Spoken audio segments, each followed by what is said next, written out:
السلام علیکم ورحمۃ اللہ وبرکاتہ۔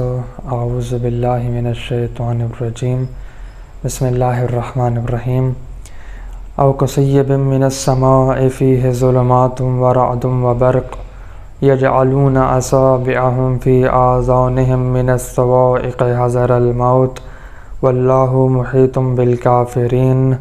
صدق اللہ العلی العظیم۔ سلسلہ گفتگو منافق اور منافقت کے اس 15ویں حصے میں محترم ناظرین کو خوش آمدید عرض کرتا ہوں۔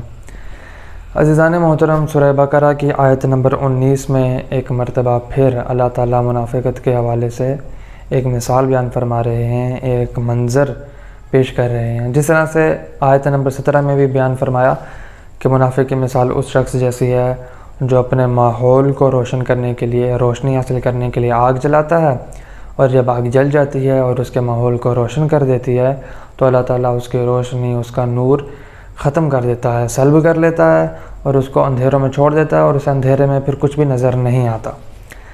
اسی طرح سے اب ایک اور منظر اللہ تعالیٰ بیان فرما رہے ہیں مثال کے ذریعے سے منافقت کے حوالے سے۔ اس منظر کے اندر کیا بیان فرمایا جا رہا ہے؟ اس منظر کے اندر یہ بیان فرمایا جا رہا ہے کہ بارش ہو رہی ہے اور اس کے ساتھ کالی گھٹائیں ہیں، اندھیری گھٹائیں ہیں، بجلی چمک رہی ہے اپنے پوری کڑک کے ساتھ، اور اپنی پوری چمک کے ساتھ بجلی بھی چمک رہی ہے، اور اس کی اتنی آواز ہے بجلی کی کہ اس بجلی کی آواز کی وجہ سے منافق کے دل کے اندر موت کا خوف پیدا ہوتا ہے، اور وہ اپنے کانوں کے اندر انگلیاں ٹھونس لیتے ہیں، اور اللہ تعالیٰ ان کو جو ہے گھیرے میں لیے ہوئے ہیں۔ اسی سے اگلی آیت میں ہے کہ یکاد البرق یخطف ابصارهم كلما اضاء لهم مشوا فیہ واذا اظلم علیہم قاموا ولو شاء اللہ لذهب بسمعهم وابصارهم ان اللہ علی کل شیء قدیر۔ اس آیت مبارکہ کا ترجمہ یہ ہے کہ قریب ہے کہ یہ بجلی اچک لے ان کی بصارت کو۔ جب ذرا سی بجلی چمکتی ہے تو یہ اس کی روشنی میں چل پڑتے ہیں، اور جو ہی اندھیرا چھا جاتا ہے تو پھر کھڑے ہو جاتے ہیں۔ حالانکہ اگر اللہ چاہتا تو ان کی سماعت اور بصارت کو سلب کر سکتا تھا۔ یقیناً اللہ تعالیٰ ہر چیز پر پوری طرح سے قدرت رکھتا ہے۔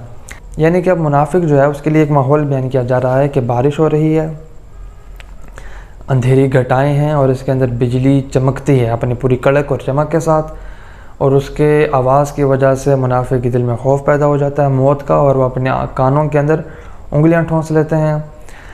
اور منافق کے یہ بیان کیا جا رہا ہے کہ اس اندھیری گھٹاؤں کے اندر جب کچھ بھی نظر نہیں آ رہا، اور جیسے ہی بجلی چمکتی ہے اور اس بجلی کے چمکنے کی وجہ سے جو روشنی پیدا ہوتی ہے، اس روشنی کو سامنے رکھتے ہوئے وہ اس روشنی میں چل پڑتا ہے، اور جیسے ہی روشنی ختم ہو جاتی ہے، اندھیرا چھا جاتا ہے، وہ پھر کھڑا ہو جاتا ہے اپنے اس اندھیرے کے اندر۔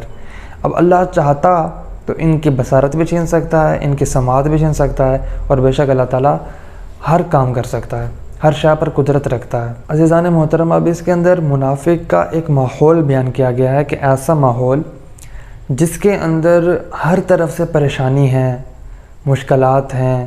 اب اگر میں اپنی اس بات کی وضاحت ایک چھوٹی سی مثال سے کروں تو وہ اس طرح سے ہوگا کہ جس طرح سے اب بھی ماحول بہت خراب ہے، بہت زیادہ نقصانات ہو رہا ہے، پاکستان بھی اس خطرے میں اور اس بیماری میں مبتلا ہے۔ اس حالات کے اندر اب منافق بھی ڈرا ہوا ہے، سہما ہوا ہے، اسے بھی موت کا خوف ہے۔ چند دن گزر جاتے ہیں، جب دیکھتا ہے کہ میرے شہر کے اندر تو کوئی بھی کرونا وائرس کے اندر مبتلا نہیں ہے، تو وہ سمجھنا شروع کر دیتا ہے کہ اب حالات بالکل ٹھیک ہیں، کوئی مسئلہ نہیں ہے، کوئی پریشانی نہیں ہے۔ کرونا وائرس ہے مگر وہ انڈیا میں ہے، کرونا وائرس ہے مگر وہ پاکستان کے دوسرے علاقوں میں ہے، ہمارے علاقوں میں نہیں ہے۔ اب وہ یہاں پر میدان میں اتر آئے گا، SOPs کی دھجیاں اڑا دے گا، احتیاطی تدابیر ختم کر دے گا، مگر جس طرح سے کہ وہ بجلی کی جو روشنی تھی چند لمحے کے لیے تھی، فوراً پھر ختم ہو گئی۔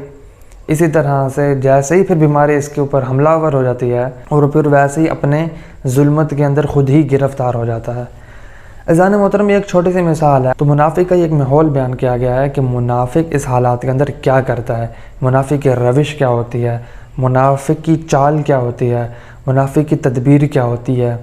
یعنی کہ اگر حالات پیچیدہ ہوں، حالات مضر ہوں، حالات پریشان کر دینے والے ہوں تو ان حالات کے اندر خود بھی ڈرا ہوا ہوتا ہے، مگر جیسے ہی امید کی کوئی اسے کرن نظر آتی ہے تو اس کے اوپر چل پڑتا ہے، اپنے خاندان والوں کو بھی تباہ کرتا ہے، اپنی قوم کو بھی تباہ کرتا ہے، خود بھی اس کے اندر تباہ ہو جاتا ہے۔ اب اگر اللہ چاہے تو ان کی سماعت بھی چھین سکتا ہے، ان کی بصارت بھی چھین سکتا ہے، اور اللہ ہر چیز پر قادر ہے، مگر اللہ ایسا کرے گا نہیں۔